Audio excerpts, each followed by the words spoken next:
ជនពិសេសអាមេរិកប្រចាំណាតូទៅដល់អ៊ុយក្រែនដើម្បីពិភាក្សាអំពីមីស៊ីលប៉ាត្រីយ៉ូតនិងកិច្ចព្រមព្រៀងទិញដ្រូនពីអ៊ុយក្រែន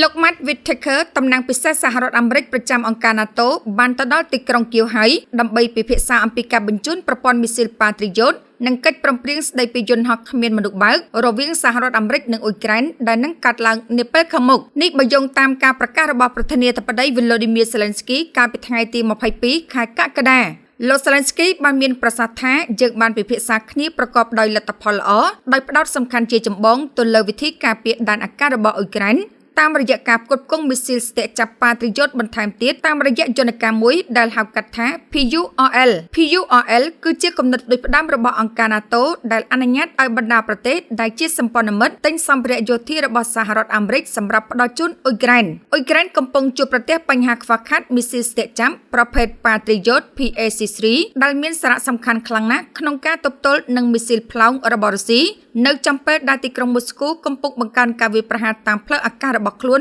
លើអ៊ុយក្រែនលោក Whitaker បានទៅបំពេញទស្សនកិច្ចនៅទីក្រុងគៀវរួមគ្នាជាមួយឧត្តមសេនីយ៍អាមេរិក Curtis Buzat ដែលជាប្រធានបេសកកម្មរបស់ NATO ប្រចាំអ៊ុយក្រែនដំណើរទស្សនកិច្ចនេះធ្វើឡើងនៅពេលដែលរដ្ឋបាលរបស់លោក Trump បង្ហាញសញ្ញានៃការគាំទ្រកាន់តែខ្លាំងដល់អ៊ុយក្រែនបន្ទាប់ពីមានភាពមិនច្បាស់លាស់អស់រយៈពេលជាច្រើនខែមកហើយទោះបីជាប្រធានាធិបតីអាមេរិកលោក Donald Trump បានផ្អាកជំនួយយោធាស្ទើរតែទាំងអស់ទៅកាន់ទីក្រុងគៀវបន្ទាប់ពីចូលកាន់តំណែងកាលពីឆ្នាំមុនក៏ដោយប៉ុន្តែថ្មីនេះថ្នាក់ដឹកនាំអាមេរិកហាក់បង្ហាញពីចំណាប់អារម្មណ៍ក្នុងការអភិវឌ្ឍកិច្ចសហប្រតិបត្តិការផ្នែកឧស្សាហកម្មកម្ពុជានៅក្នុងកិច្ចប្រជុំជាមួយលោក Zelensky នៅឯកិច្ចប្រជុំកំពូល NATO នៅក្នុងទីក្រុងអង្ការ៉ាប្រទេសទូគីកាលពីដើមខែកក្កដាលោក Trump បានប្រកាសជាលើកដំបូងថាទីក្រុង Washington នឹងផ្ដល់ការអនុញ្ញាតអាជ្ញាប័ណ្ណដល់អ៊ុយក្រែនដើម្បីផលិតមីស៊ីលស្ទាក់ចាប់ប្រភេទប៉ាត្រីយ៉ូតដោយខ្លួនឯងលោកក៏បានលើកឡើងផងដែរថាសហរដ្ឋអាមេរិកនឹងចូលរួមក្នុងបញ្ជីប្រទេសដែលកំពុងកើនឡើងដែលទិញយន្តហោះគ្មានមនុស្សបើករបស់អ៊ុយក្រែន